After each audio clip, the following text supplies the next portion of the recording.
চোর সন্দেহে যুবককে পিটিয়ে খুনের ঘটনায় উত্তেজনা ছড়িয়েছে সমরেশগঞ্জে। যদিও পরিবারের অভিযোগ, ফোন করে ডেকে নিয়ে গিয়ে পিটিয়ে মারা হয়েছে। জানা গিয়েছে, সমরেশগঞ্জের গুলিতলা গ্রামের বাসিন্দা আব্দুল সাইদকে প্রিন্সপাড়া এলাকার বাসিন্দারা চুরির অভিযোগে বেধড়ক মারধর করে। খবর পেয়েই এলাকায় পৌঁছয় সমরেশগঞ্জ থানার পুলিশ। তাকে উদ্ধার করে প্রথমে স্থানীয় হাসপাতালে ভর্তি করা হয়। অবস্থার অবনতি হওয়ায় জঙ্গিপুর হাসপাতালে রেফার করা হয়। সেখানেই চিকিৎসাধীন অবস্থায় মৃত্যু হয় আব্দুলের। পরিবারের অভিযোগ, আব্দুলকে ফোন করে ডেকে নিয়ে গিয়েছিলেন এক মহিলা, তারপরেই এই ঘটনা ঘটেছে। যদিও অভিযুক্ত মহিলার দাবি, এর আগেও তার বাড়িতে চুরি হয়েছিল, তারপর থেকেই টককে টককে ছিলেন। বৃহস্পতিবার রাতে ঘরের মধ্যে থেকেই আব্দুলকে হাতে নাতে ধরে স্থানীয়রা। তারপরই শুরু হয় গণধোলাই। মারধরের ঘটনায় কারা জড়িত খতিয়ে দেখছে পুলিশ। চিতসার পাঠে সুতা আছে, তো মুখ দিয়ে ঘুরঘুরি উঠছে, দিয়ে বলছে খালি পানি খাবো বলছে, তো কেউ পানি দিলে না তো আমার দেওয়ার ফোন করলে কি বাড়ি চলাই, ওরা ই করছে, দিয়ে তখন থানা হলে পুলিশ গেল, দিয়ে যে মারলে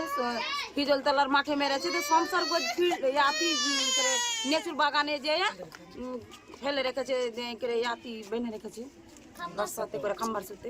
বলছে সবে এখন কি ভন্ডু চটপটিওয়ালা মেরেছে বলছে।